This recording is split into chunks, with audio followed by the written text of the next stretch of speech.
जैसा कि मैंने आपको बैक क्लास एस ब्लॉक में कुछ टर्म्स बताया था, जैसा आपको याद है होगा कि दो पार्ट था एस ब्लॉक का। पहला था अल्कली मेटल, दूसरा अल्कलाइन अर्थ मेटल।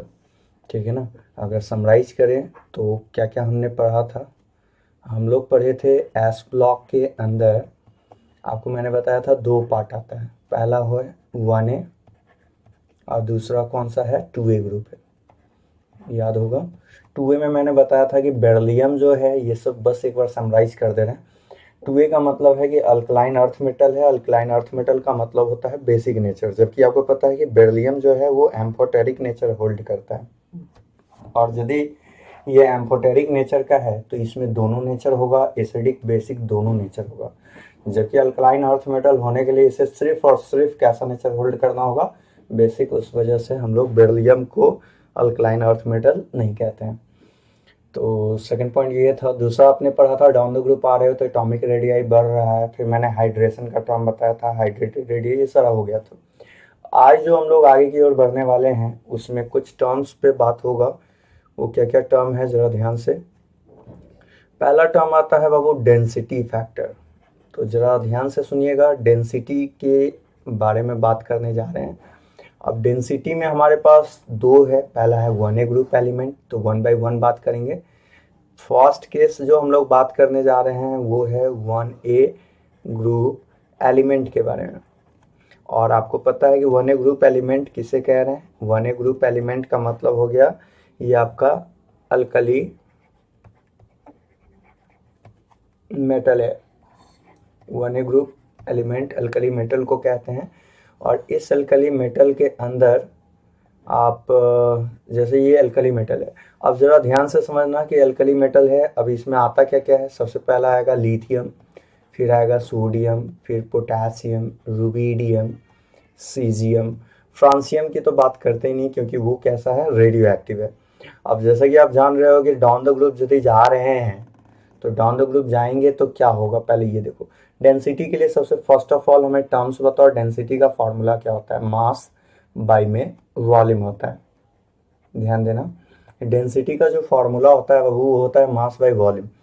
तो क्या होता है कि जनरली आप जब ग्रुप की बात करते हो तो ग्रुप में जब जाते हो तो नीचे की ओर जाने से, डाउन द ग्रुप जाने से दो फैक्टर होता है।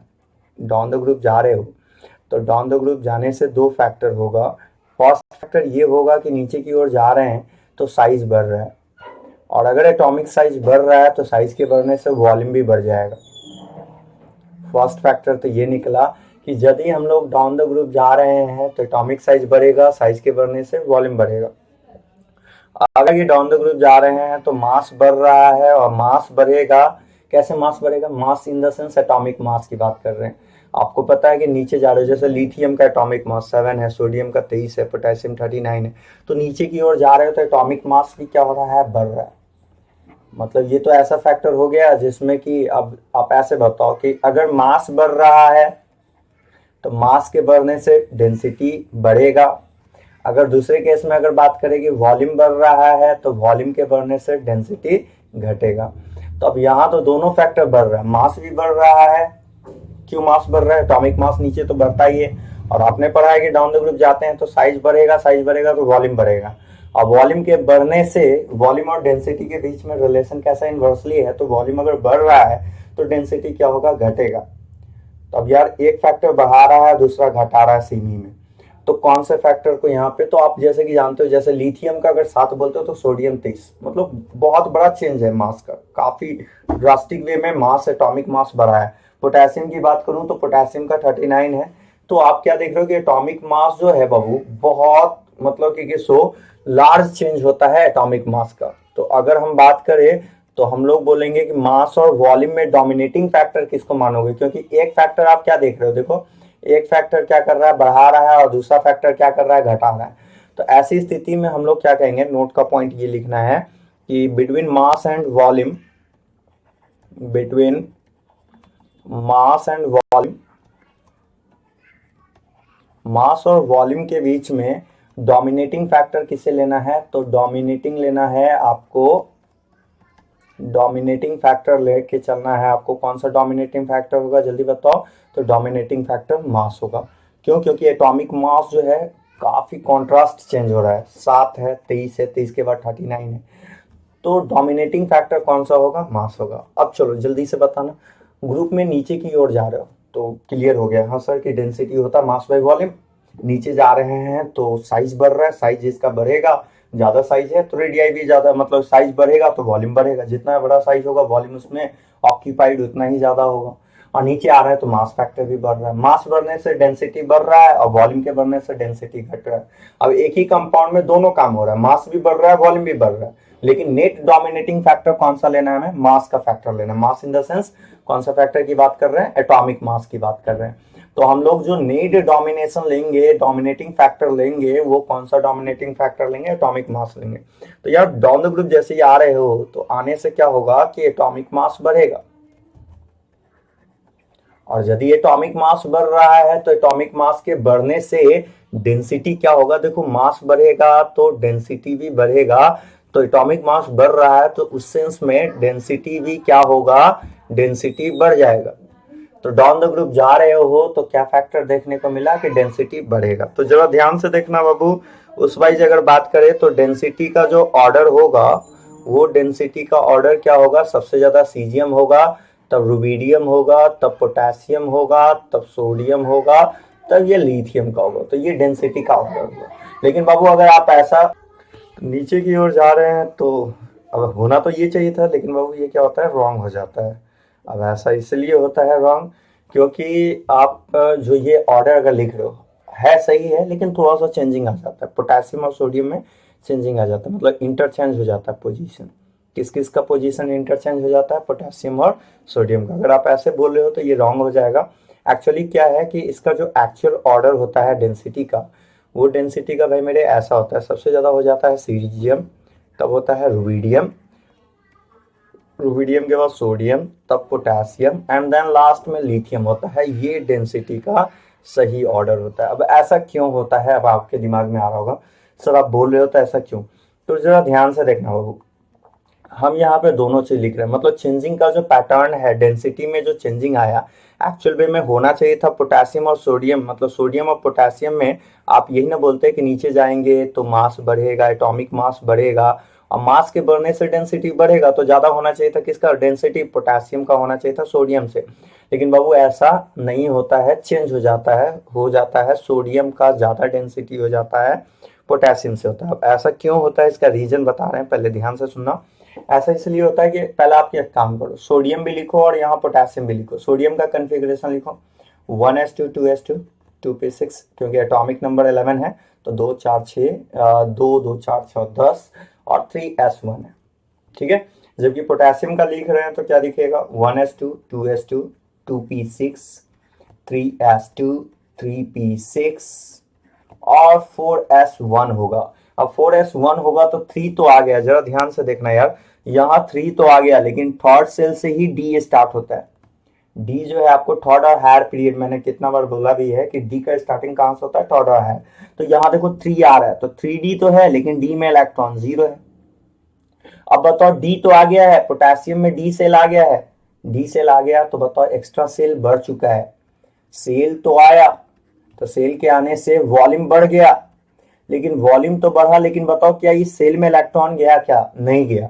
तो वॉल्यूम तो बढ़ा लेकिन मास नॉट चेंज हुआ, नहीं चेंज हुआ मास में, मतलब कि मास में नो इफेक्ट हुआ, नॉट चेंज। क्यों भाई, क्यों ऐसा क्यों कह रहे हैं? क्योंकि 3D में तो इलेक्ट्रॉन गया ही नहीं ना बाबू, तो यहाँ पे मास में चेंजिंग नहीं हुआ, वॉल्यूम बढ़ रहा है। देखो वॉल्यूम क्यों बढ़ रहा है? क्योंकि 3D इसका खाली है, अब खाली जगह है तो वॉल्यूम तो एक्स्ट्रा होगा ही होगा। अब वॉल्यूम है तो वॉल्यूम के बढ़ने से आप पढ़े हो डेंसिटी का फॉर्मूला होता है मास बाय वॉल्यूम। अब ये फैक्टर अगर इंक्रीज कर रहा है तो डेंसिटी वाला फैक्टर क्या कर जाएगा? डिक्रीज कर जाएगा, और उस वजह से आप डेंसिटी का जो ऑर्डर बोलोगे वो क्या बोलोगे? डेंसिटी का ऑर्डर जल्दी बताओ। डेंसिटी का ऑर्डर आप बोलोगे पोटेशियम का ज्यादा होगा सोडियम से। जबकि आप देख रहे हो 3s है, यहाँ पे 4, यहाँ देखो 4 से स्टार्ट हो गया था, 4 से स्टार्ट हो गया था, तो आप अबव प्रिंसिपल से पढ़े भी हो कि 4s के बाद आता है 3d, मतलब कि 3 इनर में है, तो यहाँ जो 3d होगा वो वैकेंट होगा, वैकेंट होगा इसका मतलब वॉल्यूम इसके पास खाली है, वॉल्यूम मतलब कि, और 3d है मतलब कि वॉल्यूम क्या है इसमें? बढ़ गया है, एक्स्ट्रा सेल आ गया, सेल के आने से साइज बढ़ेगा, वॉल्यूम बढ़ेगा। अब वॉल्यूम बढ़ा लेकिन मास में कोई तरह का चेंजिंग नहीं है, वॉल्यूम बढ़ेगा तो डेंसिटी घटेगा, और डेंसिटी घटेगा तो यही कारण है कि किसका ज्यादा है बताओ, सोडियम का ज्यादा है। क्योंकि पोटेशियम में क्यों डेंसिटी घटा, ये समझ में आया क्यों घटा है बताओ, इसलिए घटा है क्योंकि पोटेशियम के केस में वैकेंट डी है, वैकेंट डी की वजह से वॉल्यूम बढ़ रहा है, वॉल्यूम बढ़ने से सिंपल सी बात है वॉल्यूम बढ़ेगा तो डेंसिटी घटेगा, क्योंकि डेंसिटी और वॉल्यूम में रिलेशन इन्वर्सली है।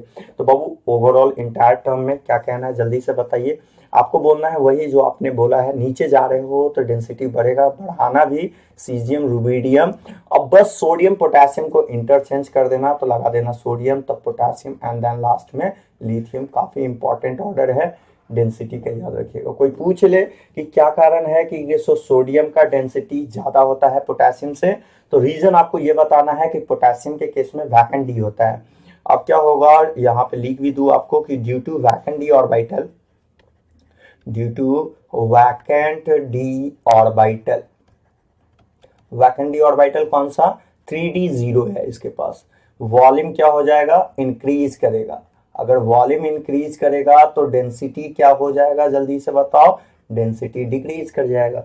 और कोई पूछे कि क्या कारण है कि भाई सोडियम मतलब कि क्या कहते हैं सोडियम का डेंसिटी ज्यादा है और पोटेशियम का कम है, तो इसके पीछे आपके पास रीजन है, आप इस तरह से बोलोगे। क्लियर है, तो चलिए ठीक है, अब आगे की ओर बढ़ते बाबू, नेक्स्ट टर्म पे आते हैं। ये तो हो गया 1A ग्रुप का, जो हमने यहाँ पे बात किया वो किसके लिए डेंसिटी का फैक्टर हम लोग देखे हैं, 1A ग्रुप के लिए देखे हैं। अब जो अगला फैक्टर आने वाला है वो आने वाला है 2A ग्रुप का, तो आइए बात करते हैं 2A ग्रुप पे। 2A ग्रुप में अगर आप अगला केस जो बना रहे हो वो कौन सा बना रहे हो, 2A ग्रुप के लिए बना रहे हो। अब जरा ध्यान से देख के बताना कि अगर आपने 2A ग्रुप की बात किया तो 2A ग्रुप पढ़ते हैं क्या कहते हैं इसे, अल्कलाइन अर्थ मेटल। बार बार मैंने आपको बोला भी है, अल्कलाइन अर्थ मेटल में कौन सा एलिमेंट को इंक्लूड नहीं करना है, बेरिलियम को इंक्लूड नहीं करना है। अब जरा ध्यान से समझिए अच्छे से, 2A में आएगा कौन कौन सा, जैसा कि आ गया बेरिलियम, आ गया magnesium, calcium, एस्ट्रोंशियम, barium.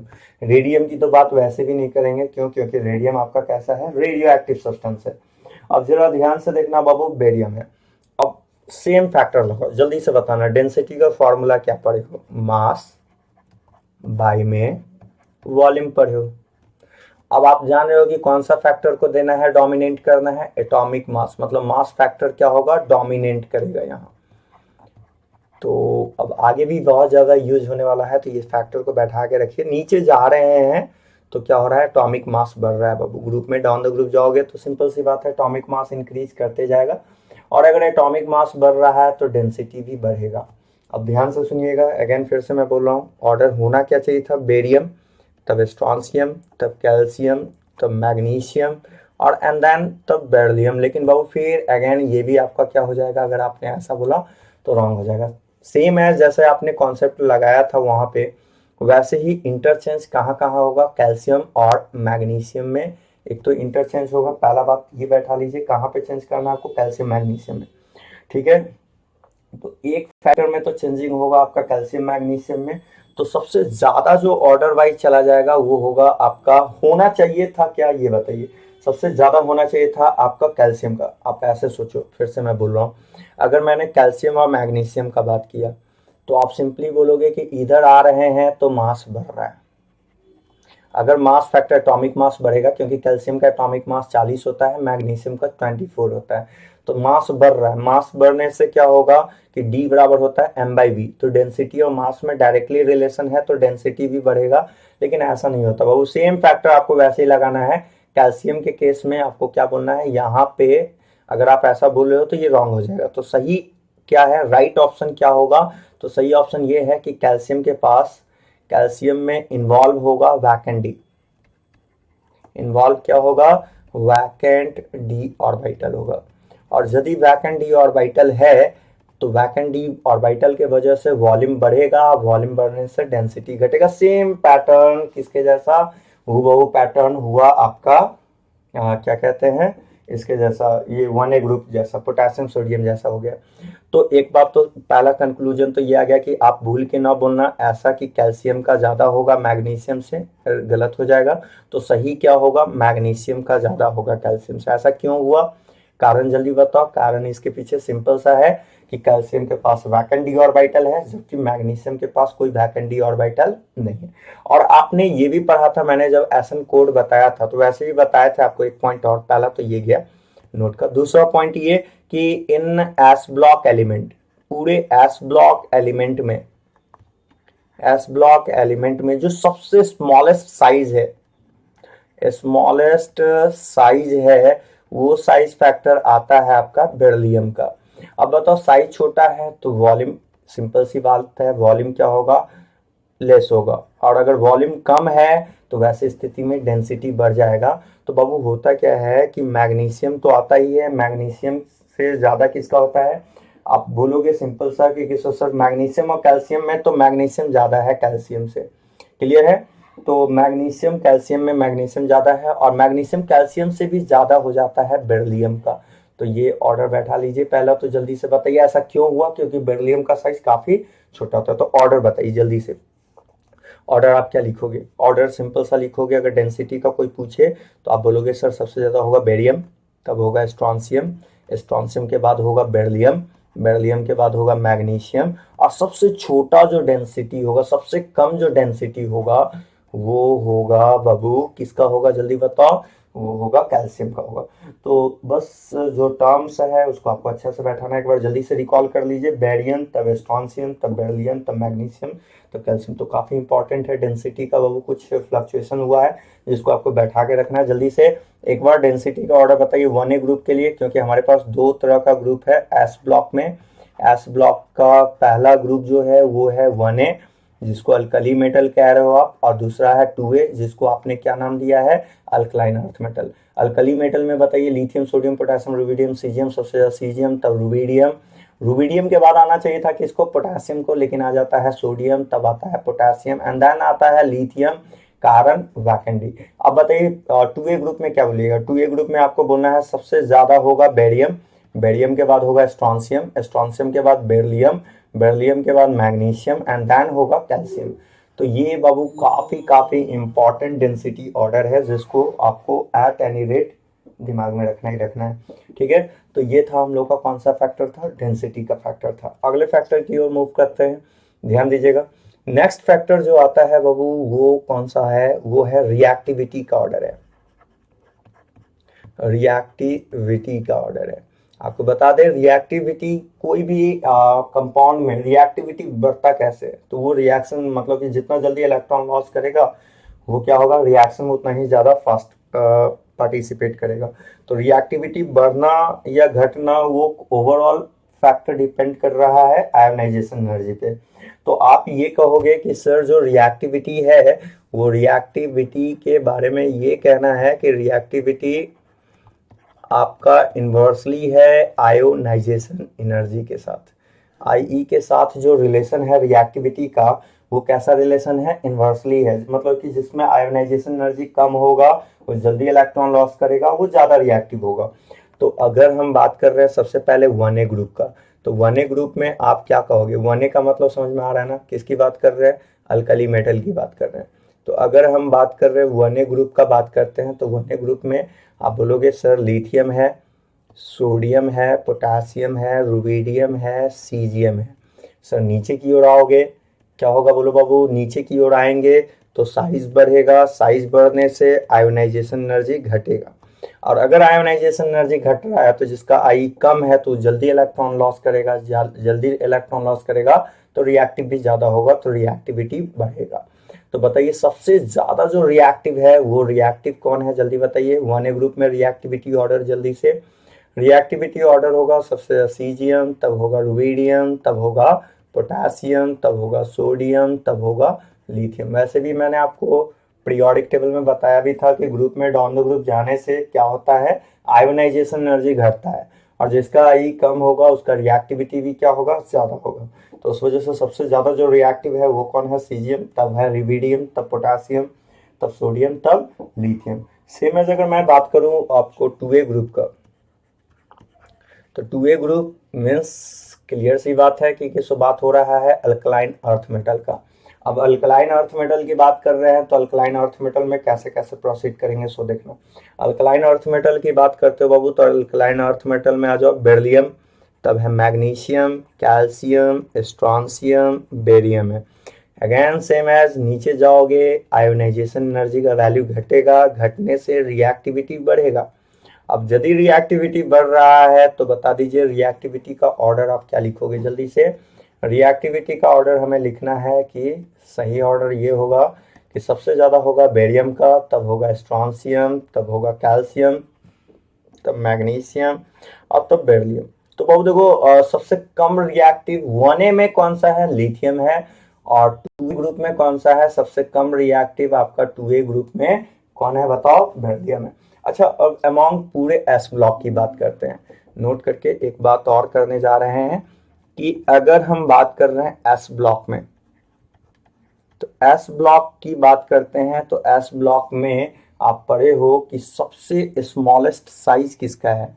Smallest size है आपका, बोलना है कि स्मॉलेस्ट साइज है बेरिलियम का, किसमें, एस ब्लॉक में स्मॉलेस्ट है। तो हाईएस्ट आयोनाइजेशन पोटेंशियल किसका होगा, हाईएस्ट आयोनाइजेशन एनर्जी किसका होगा, बेरिलियम का होगा। और अगर आयोनाइजेशन एनर्जी का वैल्यू ज्यादा है तो सबसे ज्यादा आई बढ़ने से रिएक्टिविटी बढ़ता है, सॉरी घटता है।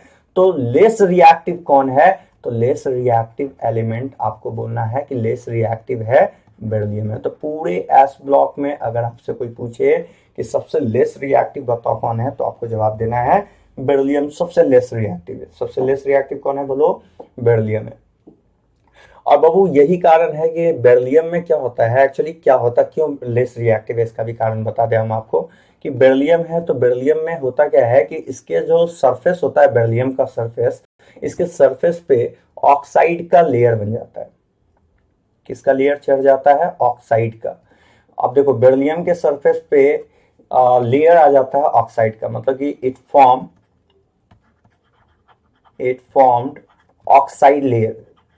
और ये ऑक्साइड लेयर के वजह से ये बहुत ही लेस रिएक्टिव होता है। क्या होता है, लेस रिएक्टिव होता है बाबू। और यही लेस रिएक्टिव है, इसी को पैसिविनेशन कहते हैं, passive formation. Render passive form कर रहा है। रेंडर पैसिव का मतलब कि ये फर्दर रिएक्शन नहीं करता है। एल्युमिनियम की तरह इसका भी प्रॉपर्टी होता है, जैसे कि एल्युमिनियम में क्या होता है कि एल्युमिनियम भी अपने सरफेस पे ऑक्साइड का लेयर बना लेता है, जिससे फर्दर वो रिएक्ट नहीं कर पाता है। यही कारण है कि आप बोलते हो कि एल्युमिनियम पे जो है फर्दर रिएक्शन इसलिए नहीं होता, या ये वाटर के साथ जल्दी रिएक्ट करवाओ तो एल्युमिनियम के वायर पे नहीं हो पाता। क्यों नहीं हो पाता, क्योंकि एल्युमिनियम का जो वायर होता है उस पे पैसिविनेशन हो जाता है, पैसिव फॉर्मेशन हो जाता है। और पैसिवनेशन कैसे होता है कि पैसिवनेशन कहने का मतलब ऑक्साइड का फॉर्मेशन हो गया, तो वो फर्दर रिएक्ट नहीं करेगा। तो पैसिव फॉर्मेशन या रेंडर पैसिव बोलिए तो रेंडर पैसिव का मतलब क्या हो गया कि रेंडर पैसिव का मतलब हो गया कि फॉर्मेशन ऑफ ऑक्साइड। इसका फॉर्मेशन, ऑक्साइड का formation, formation of oxide, due to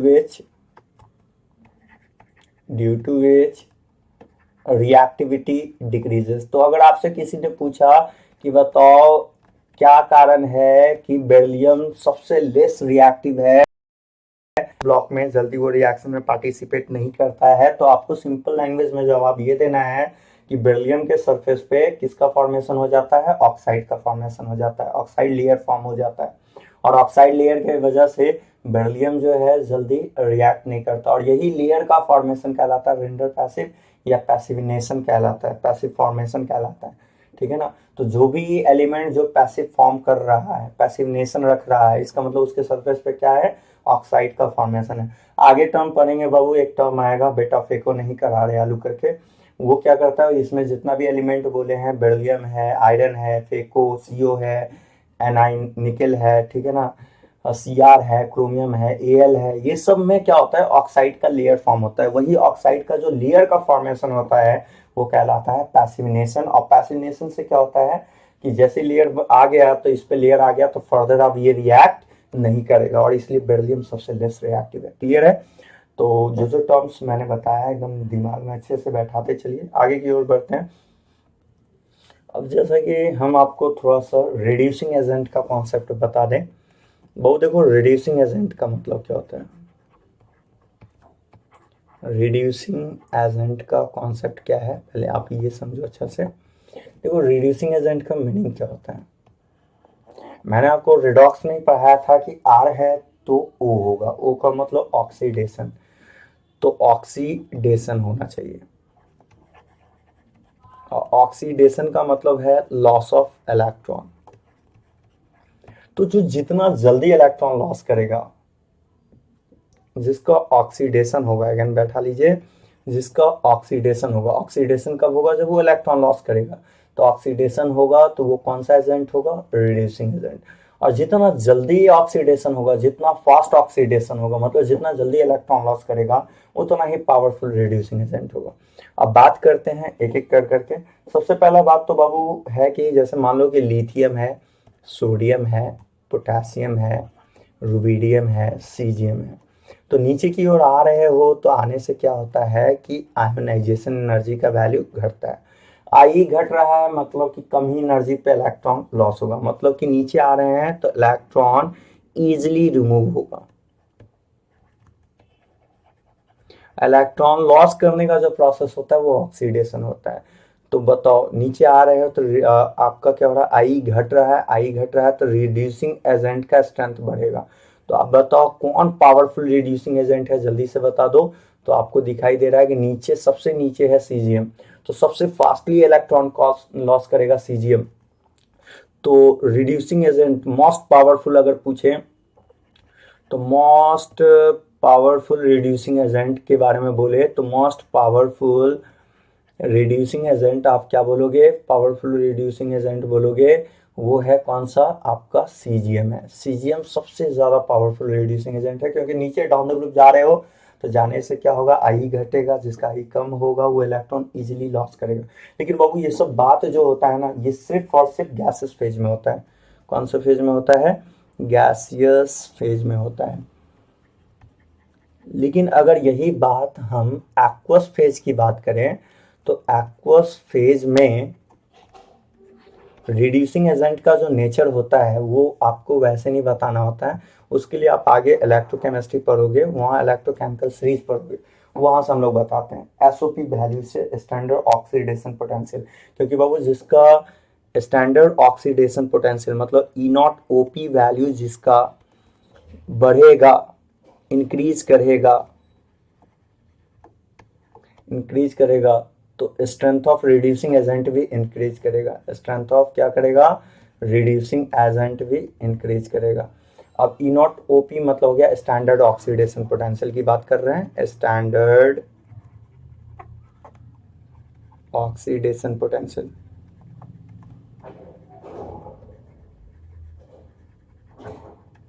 तो जिसके लिए ई नॉट ओपी का वैल्यू बढ़ना है, जो बढ़ेगा उसमें स्ट्रेंथ ऑफ रिड्यूसिंग एजेंट भी बढ़ेगा।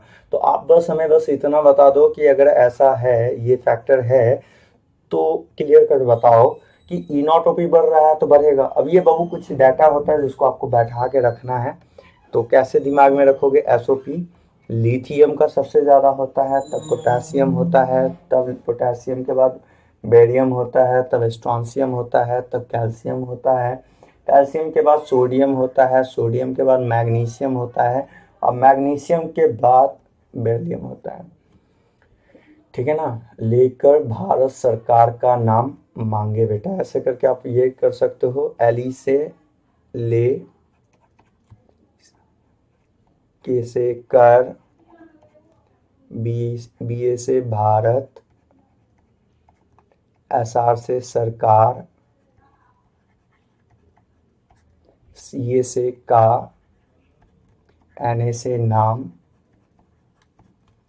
और एम जी बी से मांगे बेटा करके ये रख सकते हो।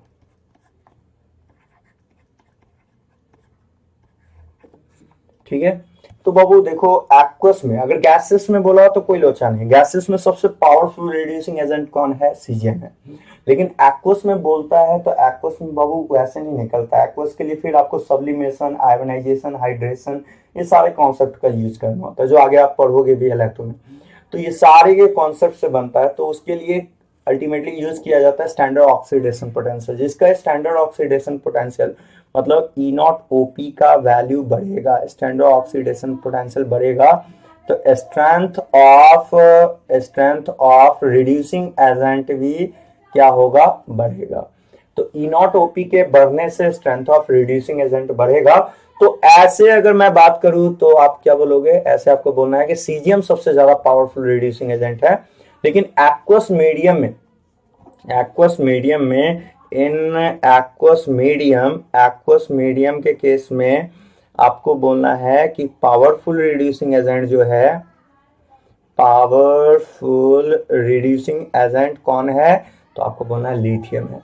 एक्वस मीडियम में पावरफुल रिड्यूसिंग एजेंट कौन है, लिथियम है। तो बैठा लीजिए कि अगर ऐसे पूछे तो सीजियम था देखो, लेकिन एक्वस मीडियम में कौन आ गया, लिथियम आ गया। तो एक्वस मीडियम में अगर आपसे कोई पूछ रहा हो कि पावरफुल रिड्यूसिंग एजेंट बताओ कौन है, तो आपको बोलना है कि लिथियम है। चलिए, तो अब बात कर रहे हैं रिएक्टिविटी टुवर्ड एयर के लिए। ठीक है, रिएक्टिविटी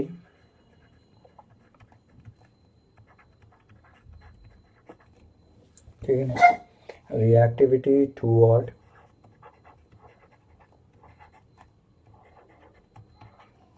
एयर। तो एयर के टुवर्ड रिएक्टिविटी क्या होगा उसको देख रहे हैं। तो जरा ध्यान से सुनना बाबू, जैसे कि जितना भी आपका मेटल है, चाहे वो अल्कली मेटल है या अल्कलाइन अर्थ मेटल है, जो भी अल्कली मेटल है, ठीक है ना, जो भी एस ब्लॉक एलिमेंट है, सिंपली बात करें तो वो क्या होता है कि बहुत ज़्यादा रिएक्टिव होता है टुवर्ड एयर से। और यही कारण है कि बहुत ज़्यादा रिएक्टिव है तो ऑक्साइड, नाइट्राइड ये सब का फॉर्मेशन कर लेता है। आगे आप पढ़ने वाले हो, एयर में दो तरह का एयर होगा, एक होगा मॉइस्ट एयर, दूसरा होगा ड्राई एयर। तो इसके साथ क्या करता है कि जैसे अल्कली मेटल को आप खुले एयर में छोड़ दोगे तो या तो ऑक्साइड बना लेगा, नहीं तो हाइड्रोक्साइड बना लेगा, कार्बोनेट बना लेगा, नाइट्राइड का फॉर्मेशन कर लेगा। तो इससे बचाने के लिए हम लोग क्या करते हैं कि जो भी अल्कली मेटल है उसको हम लोग स्टोर करते हैं केरोसिन में। ठीक है ना, जो भी आपका मेटल है, इस ब्लॉक एलिमेंट का जो भी मेटल है उसको स्टोर करते हैं केरोसिन में, एक्सेप्ट लिथियम बाबू, क्योंकि लिथियम में होता क्या है कि इसका साइज छोटा है, मास भी कम है। छोटा साइज है, मास कम है, तो इसका डेंसिटी बहुत कम होगा। और जैसे ही लिथियम को आप केरोसिन में डालोगे तो वो क्या होगा कि अंदर में डाले, आप केरोसिन डाले, लेकिन वो फिर क्या होगा कि फ्लोट करके ऊपर आ जाएगा सरफेस पे। और सरफेस पे आ जाएगा तो उसका जो है लिथियम का सरफेस पे जैसे ही आ जाएगा तो वो बाहर एयर के कांटेक्ट में आएगा और रिएक्ट कर जाएगा। एक्चुअली क्या होता है कि जो भी अल्कली मेटल है वो आराम से डिजोल्व हो जाता है, किसमें, केरोसिन में। लेकिन लिथियम में होता क्या है कि वो भी डिजोल्व तो होता है लेकिन इतना हल्का होता है कि वो सरफेस पे फ्लोट करने लगता है और सरफेस पे आ जाता है। इस कारण लिथियम को जो है आप बैठा लो कि केरोसिन में नहीं रखा जाता है, इसको पैराफिन या वैक्स में रखा जाता है। तो पहला पॉइंट कि क्या बोलेंगे कि all S block element, all S block element are highly reactive. क्या है, जितना भी एस ब्लॉक एलिमेंट है वो हाईली रिएक्टिव है टुवर्ड एयर। जो भी एस ब्लॉक एलिमेंट है वो एयर के टुवर्ड क्या है, बहुत ज्यादा रिएक्टिव है। ठीक है ना, और एयर के टुवर्ड रिएक्टिव है एंड इट फॉर्म, क्या क्या फॉर्म कर सकता है, ये फॉर्म कर लेगा। अगर आप एयर में रख दोगे तो ये फॉर्म कर सकता है oxide, hydroxide, nitride,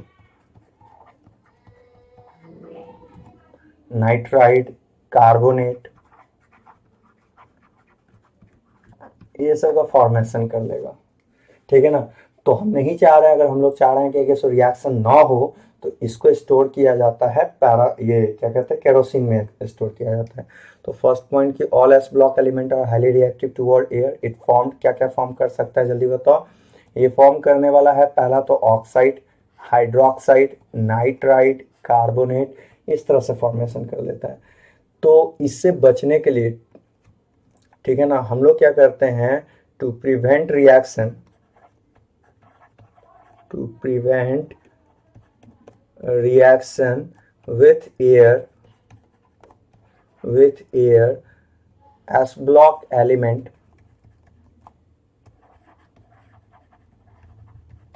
is kept in अब किस में रखा जाता है वो देखो, एस ब्लॉक को रखा जाता है केरोसिन में रखा जाता है। अगर आपसे पूछे कि एस ब्लॉक को किस में रखा जाता है तो आपको बोलना है कि एस ब्लॉक जो भी एलिमेंट है उसको रखना है आपको केरोसिन में रखना है, जबकि ठीक है ना, केरोसिन में रखना है, कैप्टेन केरोसिन। जबकि वाइल लिथियम को कहाँ स्टोर किया जाता है, लिथियम को स्टोर किया जाता है बाबू पैराफिन में। तो अगर आपसे किसी ने पूछा कि बताओ जो भी एस ब्लॉक एलिमेंट है उसको हम लोग कहाँ पे रखते हैं, तो एस ब्लॉक को कैप्ट करते हैं केरोसिन में, ठीक है ना, कहाँ रखते हैं केरोसिन। जबकि हम लोग लिथियम को जो है उसको कैप्ट रखते कहाँ हैं, पैराफिन में रखते हैं। क्यों, ऐसा क्यों होता है? ऐसा इसलिए होता है क्योंकि लिथियम का बाबू जो है साइज भी कम और मास बहुत कम है, तो डेंसिटी इसका बहुत कम होता है। लिथियम का बहुत कम डेंसिटी है, और कम डेंसिटी होने के वजह से जैसे ही आप इसको केरोसिन में डालोगे तो ये क्या करेगा, फ्लोट करके फिर सरफेस पे आ जाएगा, और सरफेस पे आ गया, नीचे डाले वो फिर क्या होगा, ऊपर की ओर आ जाएगा, और जैसे सरफेस पे आया तो सरफेस पे आने की वजह से एयर से रिएक्ट कर जाएगा। इसलिए लिथियम को पैराफिन ऑब्लिक वैक्स में रखा जाता है, ठीक है ना। तो आप ये बैठा लो, अगर आपसे किसी ने पूछा कि बताओ कहाँ किसको रखना है, तो आपको बोलना है पूरे एस ब्लॉक एलिमेंट को केरोसिन में डालना है, लिथियम को पैराफिन में डालना है। बेरिलियम पे तो कोई लोचा ही नहीं है, आप पीछे ही पढ़ चुके हैं, बेरिलियम के सरफेस पे ऑक्साइड का लेयर ऑलरेडी बना रहता है, तो उसमें आपको रिएक्शन का बहुत कम चांसेस होता है। तो उसलिए बेरिलियम का सरफेस जो है ये क्या होता है, ये और सब तुरंत जो है चेंज हो जाएगा, अपना मेटालिक लस्टर जो है लॉस कर देगा, मेटालिक नेचर जो है वो लॉस कर देगा, ठीक है ना, एयर से। लेकिन ये जो है बेरिलियम में नहीं होता है, क्योंकि उसमें पहले से ही ऑक्साइड पैसिवनेशन हो जाता है ना। बेरिलियम में आपने क्या पढ़ा था कि उसमें पैसिवनेशन हो जाता है, और पैसिवनेशन का मतलब क्या होता है, ऑक्साइड का लेयर है तो बहुत ही वो क्या है, लेस्ट रिएक्टिव है। तो रिएक्टिविटी क्या होता है कि जितने भी एस ब्लॉक एलिमेंट है वो हाईली रिएक्टिव है, एयर से प्रिवेंट करने का उपाय सारे को किस में रखना है, केरोसिन में।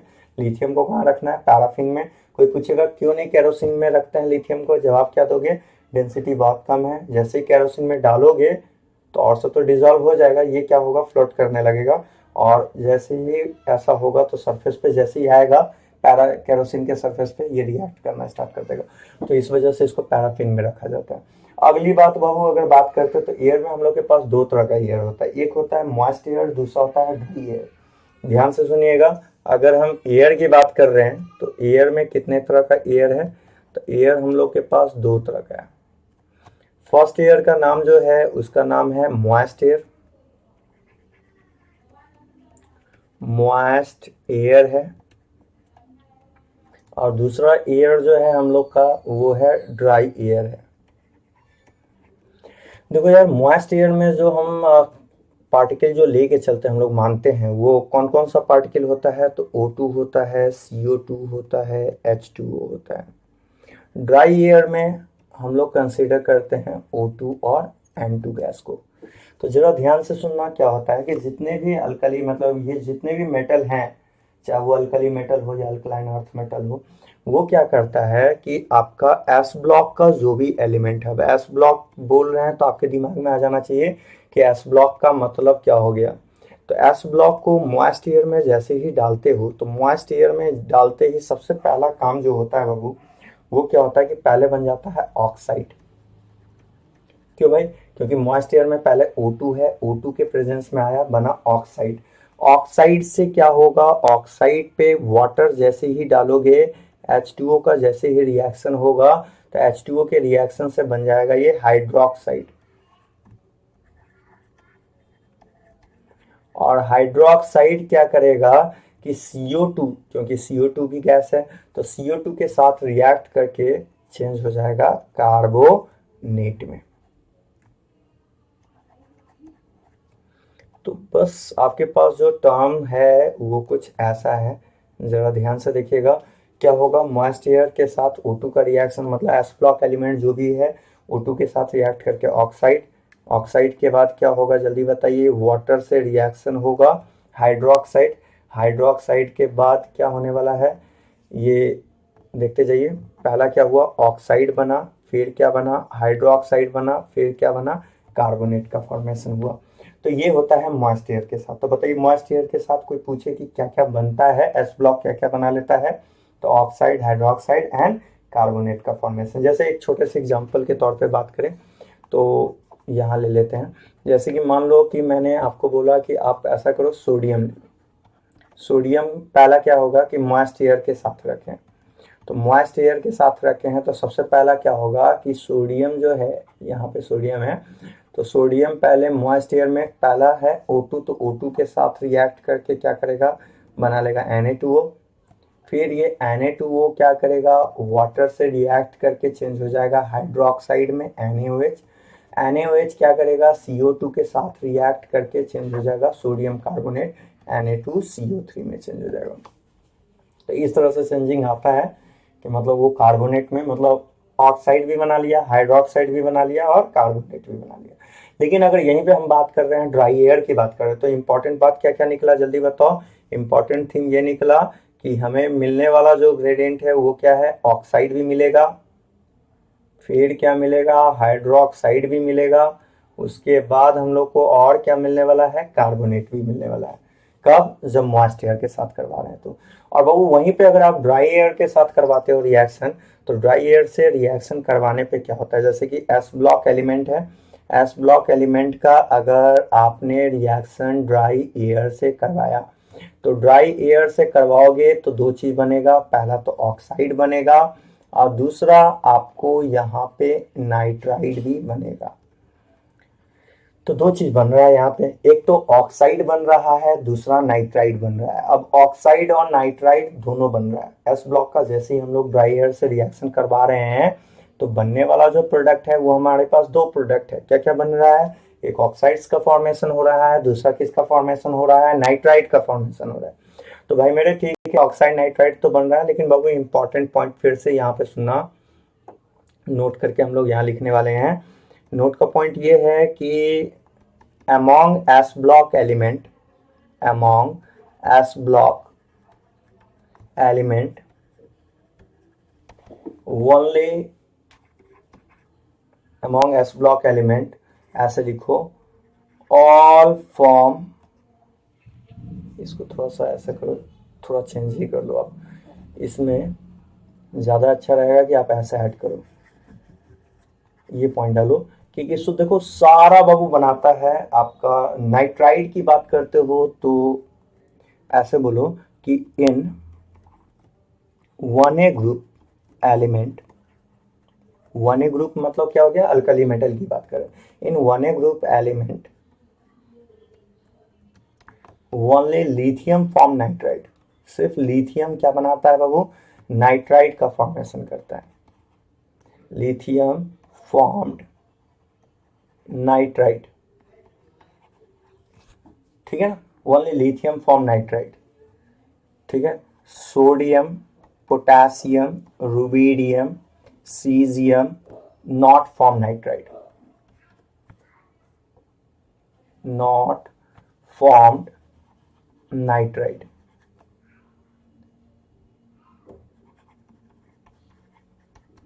it only form oxide, only formed oxide। Lithium सिर्फ नाइट्राइड बना रहा है, जबकि सोडियम पोटेशियम वन ए ग्रुप में, क्या मैंने बोला, वन ए ग्रुप में आपका सिर्फ लिथियम नाइट्राइड बना रहा है, जबकि सोडियम, पोटेशियम, रुबिडियम, सीजियम जो है नाइट्राइड नहीं, सिर्फ क्या बना रहा है, ऑक्साइड का फॉर्मेशन कर रहा है, ठीक है। जबकि अगर आप यहीं पे बात कर रहे हो अल्कलाइन अर्थ मेटल का 2A का, तो 2A ग्रुप एलिमेंट का खासियत ये है कि ये आपका ऑक्साइड भी बनाएगा और प्लस नाइट्राइड भी बनाएगा। तो बताओ अगर तुमसे पूछ ले कि एस ब्लॉक में सिर्फ नाइट्राइड का फॉर्मेशन कौन करता है, क्या बोलोगे, लिथियम, ठीक है।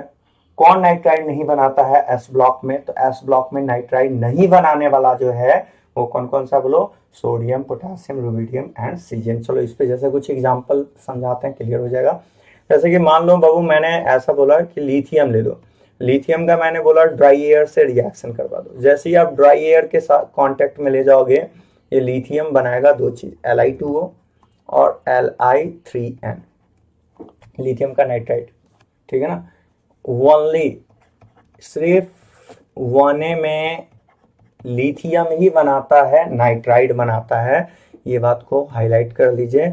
नाइट्राइड जो बनने वाला है 1A में, वो सिर्फ और सिर्फ लिथियम के थ्रू बनने वाला है। जबकि अगर आप सोडियम, पोटेशियम, रुबिडियम, सीजियम की बात करते हो और इसका रिएक्शन अगर आप करवाते हो ड्राई एयर से, तो ड्राई एयर से रिएक्ट तो करेगा लेकिन not form nitride, not formed nitride. Only क्या बनेगा, ओनली बनेगा ऑक्साइड का फॉर्मेशन होगा, ठीक है। तो अल्कली मेटल में नाइट्राइड कौन बना रहा है, ऑक्साइड नाइट्राइड दोनों बना रहा है। कौन बना रहा है, लिथियम बना रहा है, जबकि सोडियम, पोटेशियम, रुबिडियम, क्योंकि इसका लैटिस जो बनता है ना, वो जो इसका लैटिस एनर्जी जो होता है, लैटिस का जो फॉर्मेशन होता है सोडियम, पोटेशियम, रुबिडियम, सीजियम से जो नाइट्राइड का फॉर्मेशन होता है, उसमें इफेक्टिव लैटिस नहीं बन पाता है, इस वजह से ये आपको नाइट्राइड का फॉर्मेशन नहीं करता है। अगला बात जो हम बोलने वाले हैं उसको समझिएगा। नेक्स्ट पॉइंट क्या है, नेक्स्ट पॉइंट इसके रिगार्डिंग ये है कि अगर आप बात कर रहे हो अल्कलाइन अर्थ मेटल की बात करते हो,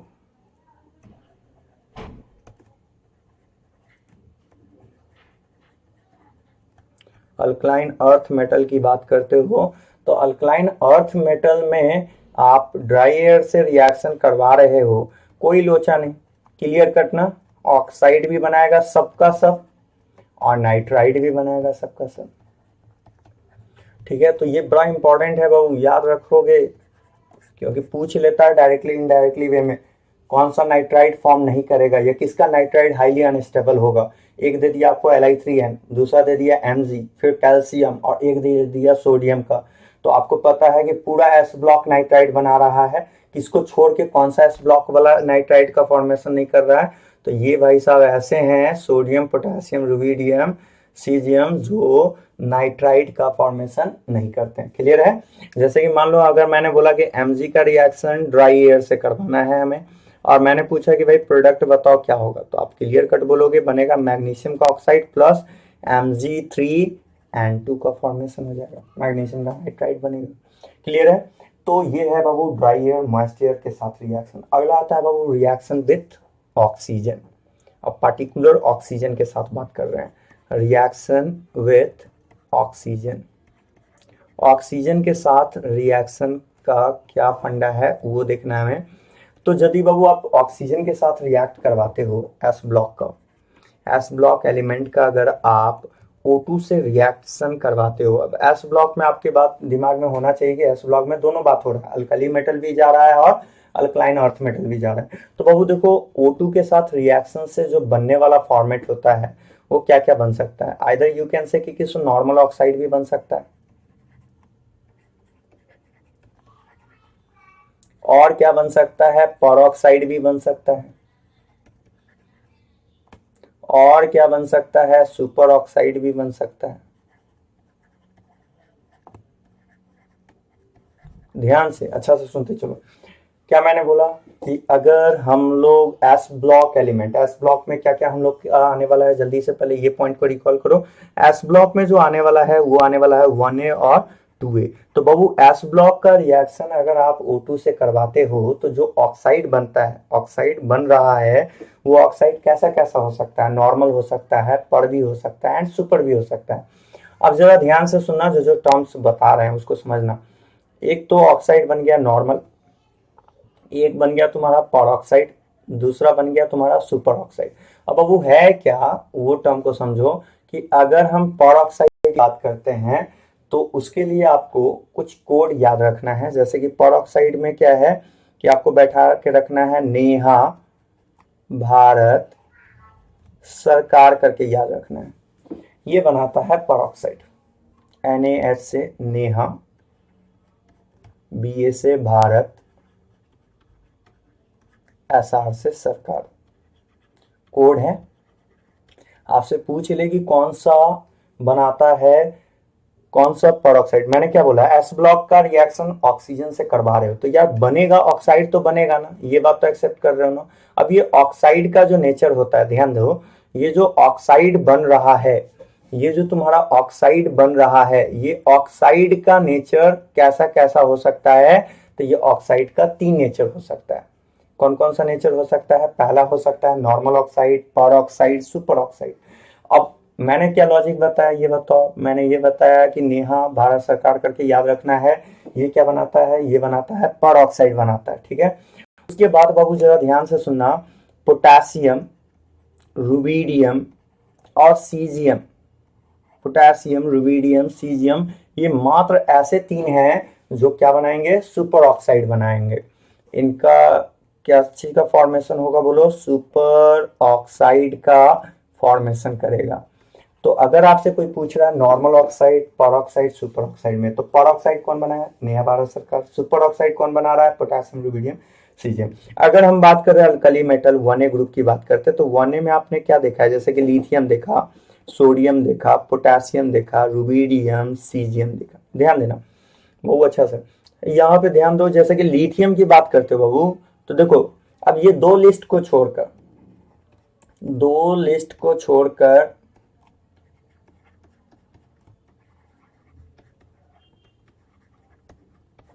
जो बचा बनाएगा, क्या बनाएगा बोलो, बनाएगा नॉर्मल ऑक्साइड बनाएगा। कैसा बनाएगा, नॉर्मल ऑक्साइड का फॉर्मेशन करेगा। लिथियम के बारे में तो क्या है कि लिथियम जो बनाता है बाबू, वो बनाता है नॉर्मल ऑक्साइड बनाता है। कौन सा ऑक्साइड बनाता है, लिथियम नॉर्मल ऑक्साइड का फॉर्मेशन करता है। सोडियम जो है बाबू, सोडियम नॉर्मल भी बनाता है और पेरोक्साइड भी बनाता है। नेहा भारत सरकार देखो, यहाँ ये वाला कोड देखो, सोडियम क्या बनाता है, नॉर्मल भी और पेरोक्साइड भी। लेकिन मेजर क्या होता है, मेजर इसका जो ग्रेडियंट होता है, सोडियम का जो मेन फॉर्मेट होता है, मेन क्या बनता है, पेरोक्साइड बनता है। और वैसे ही पोटेशियम, रुबिडियम, सीजियम ये भी बनाते हैं, क्या बनाते हैं बोलो, ये बनाता है सुपर ऑक्साइड। तो आपसे पूछ ले, जल्दी जल्दी बताओ कि एस ब्लॉक एलिमेंट का अगर हम रिएक्शन करवा रहे हैं O2 से, क्या बनेगा, ऑक्साइड। अब ऑक्साइड कितने तरह का होगा, 3 तरह का होगा। कौन कौन सा होगा, normal oxide, peroxide, super oxide. Peroxide का ट्रिक क्या है, नेहा भारत सरकार। सुपर का क्या है, पोटेशियम, रुबिडियम, सीजियम कैसा ऑक्साइड बनाएगा, सुपर ऑक्साइड बनाएगा। अच्छा एस ब्लॉक में बताओ लिथियम कैसा बनाता है, नॉर्मल। क्यों, क्योंकि ये दो, पेरोक्साइड, सुपर, पेरोक्साइड में नेहा भारत सरकार, सुपर में पोटेशियम, रुबिडियम, सीजियम। इसको छोड़ के जो भी बच जाए मेरे भाई, बोलना कि वो सब बनाएगा सुपर, वो सब बनाएगा नॉर्मल ऑक्साइड। जैसे लिथियम ना पेरोक्साइड की लिस्ट में है ना सुपर, तो बनाएगा नॉर्मल ऑक्साइड। फिर सोडियम बताओ, सोडियम कैसा बनाएगा, तो सोडियम आएगा आपका नॉर्मल भी बनाएगा और पर भी, लेकिन मेजर क्या होता है, पर होता है इसका। अब पोटेशियम के लिए बताओ बाबू, पोटेशियम, रुबिडियम, सीजियम क्या बनाता है, सुपर ऑक्साइड बनाता है। तो एक बात समझना, होता क्या है कि जैसे कि आप एस ब्लॉक एलिमेंट का जब रिएक्शन, जैसे कि आप मेटल का रिएक्शन करवा रहे हो, मेटल का जब रिएक्शन आप O2 से करवाते हो, तो सबसे पहले बनता है बाबू नॉर्मल ऑक्साइड बनता है। क्या बनता है, नॉर्मल ऑक्साइड बनता है। ये नॉर्मल ऑक्साइड फर्दर O2 से रिएक्ट करके चेंज हो जाता है पेरोक्साइड में, और यही पेरोक्साइड O2 से रिएक्ट करके चेंज हो जाता है सुपर ऑक्साइड में, चेंज हो जाता है। तो जल्दी से बताइए, मेटल का O2 से रिएक्शन, जैसे कि सपोज करो हम एक एग्जांपल के तौर पे समझाते हैं। जैसे कि मान लो सोडियम है, सोडियम का O2 से रिएक्शन करवाओ, सबसे पहले बनेगा Na2O, और Na2O फर्दर रिएक्ट करके बना लेगा Na2O2। लिथियम का O2 से रिएक्शन करवाओ, बनेगा Li2O। अब तुम सोचोगे कि सर फर्दर और आगे भागेंगे, तो आप पढ़ चुके हो कि ये लिस्ट, 2 लिस्ट, पेरोक्साइड में मात्र 4 का लिस्ट है और सुपर ऑक्साइड में आपका 3 का लिस्ट है। इसके छोड़ के जो बच रहा है वो सबका सब नॉर्मल बनाएगा। तो लिथियम के पास कोई स्कोप ही नहीं है पर और सुपर का। लेकिन अगर मैं यहीं पे बात करूं कि केशव भाई एक काम करो, पोटेशियम का रिएक्शन बताओ, तो पोटेशियम बनाता क्या है, सो देखो पोटेशियम, रुबिडियम, सीजियम बनाता है सुपर ऑक्साइड। तो सुपर ऑक्साइड कोई भी चीज डायरेक्ट नहीं बनता है, कैसे बनता है ये बताओ। पहले क्या बना होगा, पहले बना होगा नॉर्मल, नॉर्मल से गया होगा पर, अब पर से गया होगा सुपर में। तो बताओ KO2 में, अच्छा ये बन रहा है, ये भी बन रहा है, ये भी बन रहा है, लेकिन मेजर क्या होगा इसका, ये ग्रेडियंट होगा।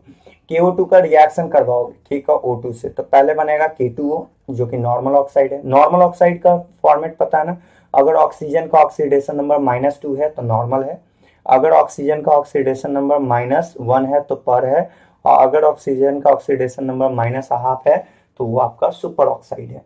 जरा ध्यान से समझना, पहले बनेगा K2O। अब आपको पता करना है कि K2O जो लिख रहे हैं ये नॉर्मल ऑक्साइड है, पर है, तो आप जानते हो पोटेशियम 1 × 2 ऑक्सीजन का x बराबर 0, तो x का वैल्यू -2, और अगर ऑक्सीजन का ऑक्सीडेशन नंबर -2 है तो क्या बनाएगा बोलो, नॉर्मल ऑक्साइड।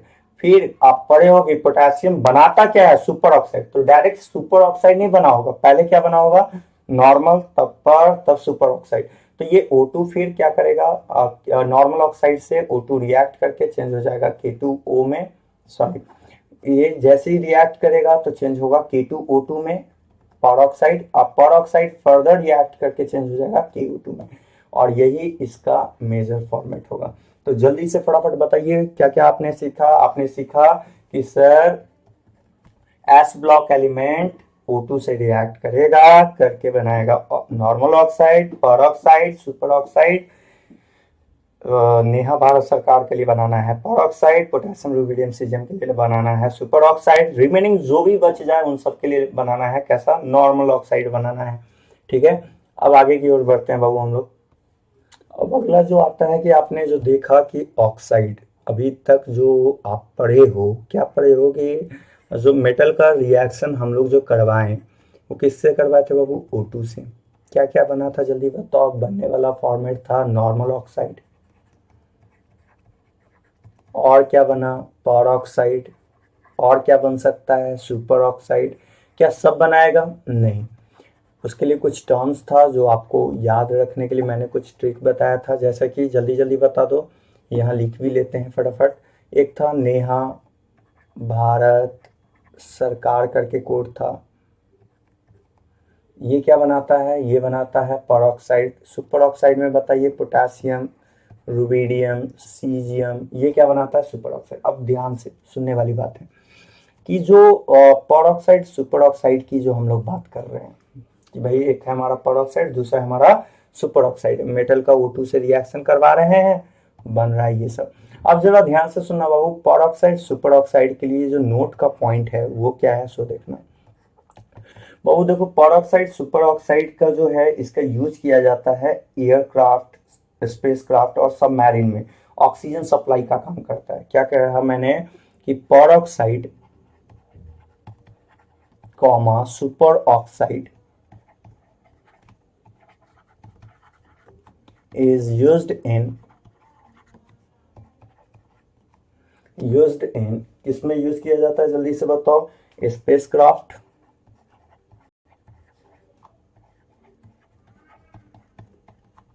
एयरक्राफ्ट, और कहा, सबमरीन सिस्टम में।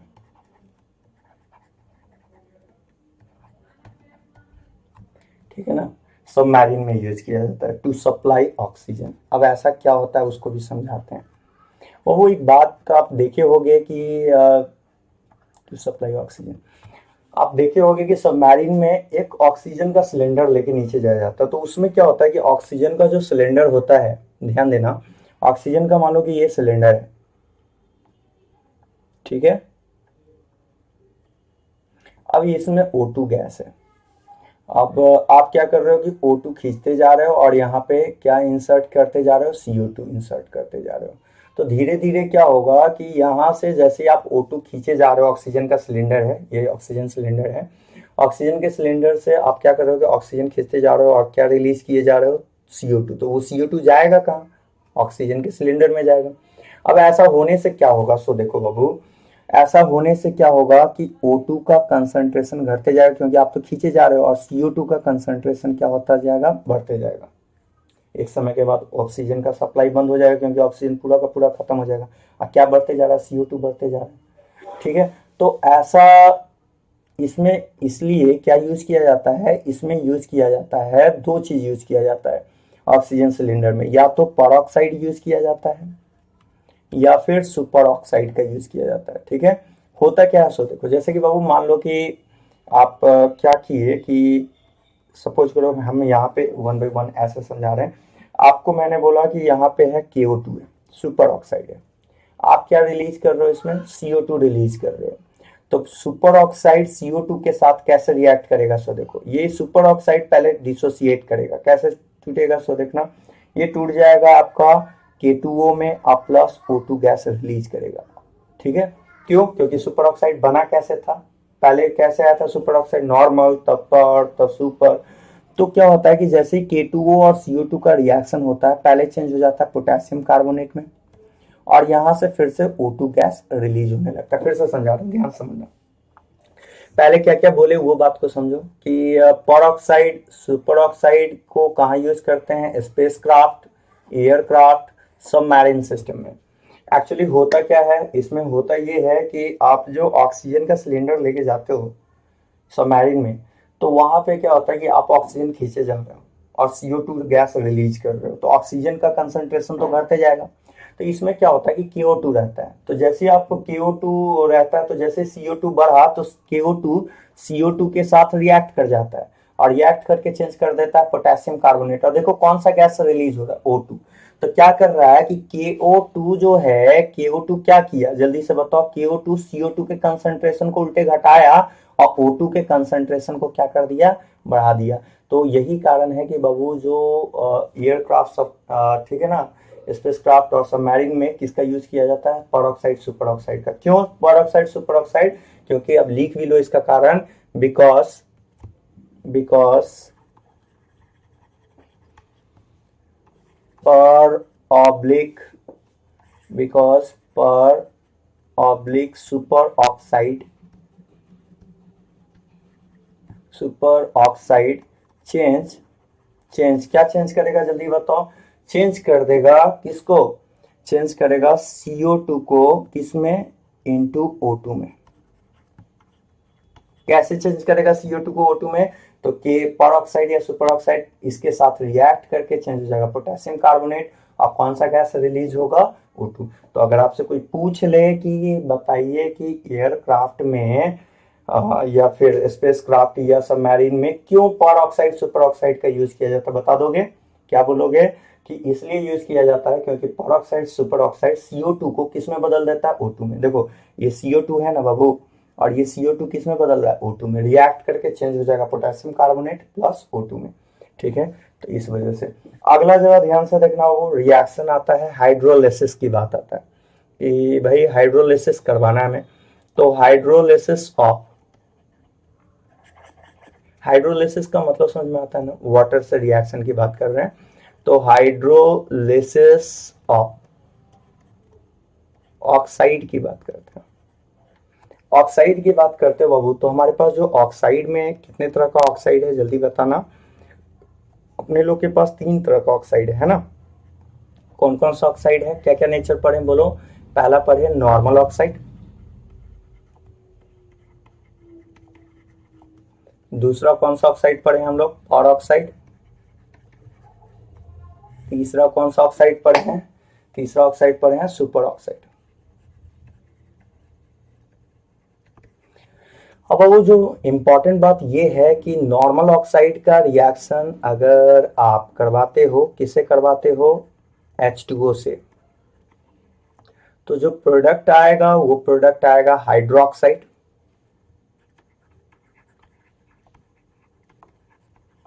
किसमें चेंज हो जाएगा बोलो, नॉर्मल ऑक्साइड रिएक्ट करके किसमें चेंज होगा, हाइड्रोक्साइड में। जबकि पर ऑक्साइड का रिएक्शन अगर आप करवाते हो H2O से, तो यहां से जो बनेगा वो आपका बनेगा, पहला तो हाइड्रोक्साइड में चेंज होगा और प्लस H2O2 में बदल जाएगा। क्या मैंने बोला जल्दी बताओ, हाइड्रोक्साइड के साथ रिएक्ट होने से क्या चीज में बदलेगा, पर ऑक्साइड के साथ वाटर का रिएक्शन करवाओगे तो हाइड्रोक्साइड प्लस H2O2 जल्दी से, और सुपर ऑक्साइड के साथ रिएक्शन करवाते हो H2O का, तो जो फाइनल प्रोडक्ट आएगा वो आएगा पर oxide H2O2 plus O2 gas आ जाएगा। ये इंपॉर्टेंट थीम है, बैठा के रखिए। जैसे कि चलिए अब एक एक कर करके हम आपको समझाते हैं, क्लियर हो जाएगा। लिथियम के बारे में आप क्या पढ़े हो ये बताओ। लिथियम के बारे में क्या पढ़े हो? लिथियम के बारे में आप ये पढ़े हो कि लिथियम बनाता है नॉर्मल ऑक्साइड। बना दो नॉर्मल ऑक्साइड Li2O। इसका वाटर से रिएक्शन करवाओ। नॉर्मल ऑक्साइड क्या देता है ये देख के बताओ। हाइड्रोक्साइड देता है। बना दो हाइड्रोक्साइड का फॉर्मूला क्या होता है LiOH। अच्छा ये बताना जरा ध्यान से कि सोडियम, सोडियम के बारे में आपने क्या पढ़ा है? सोडियम के बारे में पढ़े हैं कि सोडियम कैसा ऑक्साइड देता है? तो सोडियम देता है पर ऑक्साइड, तो Na2O2 ये पर ऑक्साइड है। पर ऑक्साइड का वाटर से रिएक्शन, कोई भी पर ऑक्साइड क्यों न रहे, पर ऑक्साइड का तरीका भी बताया। और नॉर्मल ऑक्साइड में ऑक्सीजन का ऑक्सीडेशन नंबर -2, पर में ऑक्सीजन का -1, सुपर में -1/2। रेडॉक्स रिएक्शन आप पढ़े, ऑक्सीडेशन नंबर निकाल लेना। ऐसे यहां से निकालोगे, निकालो सोडियम का 1 × 2 + 2x = 0, तो x का वैल्यू -1 आ गया, पर ऑक्साइड है। पर ऑक्साइड का रिएक्शन जब करवाएंगे तो रिएक्शन से जो मिलेगा वो क्या मिलेगा? वो हमें मिलने वाला है दो चीज। बाबू यहाँ पे H2O2 कर दो, ठीक है ना। तो मिलेगा क्या मिलेगा? पर ऑक्साइड का रिएक्शन करवाओगे तो मिलेगा, पहला तो मिलेगा हाइड्रोक्साइड NaOH और दूसरा मिलेगा H2O2। क्यों? क्योंकि पर ऑक्साइड का वाटर से रिएक्शन से क्या मिलता है? Hydroxide plus H2O2। वैसे ही सेम एज अगर मान लो मैंने बोला कि आप एक काम करो KO2 का रिएक्शन वाटर से करवाओ। अब बताओ यार KO2 बोल रहे हैं तो KO2 कैसा ऑक्साइड है पता करना है। अगर पता नहीं चल रहा है तो पोटेशियम को X मानो, ऑक्सीजन को पोटेशियम को 1 मानो, ऑक्सीजन का ऑक्सीडेशन निकालना है ना। तो X × 2 = 0, तो X का वैल्यू -1/2 आ जाता है। तो इसका मतलब ये सुपर ऑक्साइड है। और सुपर ऑक्साइड का तरीका क्या है कि वाटर से रिएक्ट करके सुपर ऑक्साइड क्या देता है? आप क्या पढ़ोगे? सुपर ऑक्साइड का जब वाटर से रिएक्शन करवाओगे तो मिलेगा मेटल का hydroxide plus H2O2 plus O2 gas release होगा। तो बताइए जैसे ही सुपर ऑक्साइड का रिएक्शन करवाइएगा तो पहले हाइड्रोक्साइड तो KOH बनेगा, तब बनेगा H2O2, उसके बाद मिलेगा O2। तो काफी इंपॉर्टेंट है बाबू, एकदम अच्छे तरीका से सारे टर्म को बैठाते चलिए, ठीक है। कौन क्या क्या दे रहा है, जैसे कि अगेन फिर से आप बताइए, हम आपसे पूछे कि BaO2, वैसे भी हमें पता है नेहा भारत सरकार, नेहा BA से भारत है, सरकार भारत सरकार, यानी ये पर ऑक्साइड है। पर ऑक्साइड का H2O से रिएक्शन आप पढ़े हो कि पर ऑक्साइड का रिएक्शन अगर हम लोग करवाएंगे, किससे करवाएंगे? वाटर से, तो मिलने वाला प्रोडक्ट है हाइड्रोक्साइड प्लस H2O2 मिलेगा। जल्दी से बता दीजिए क्या बताइएगा। यहाँ पे बनाना है आपको BaOH होल ट्वाइस प्लस क्या बन जाएगा? H2O2। ठीक है बाबू, तो आज के लिए इतना ही, तब तक के लिए नमस्कार। नेक्स्ट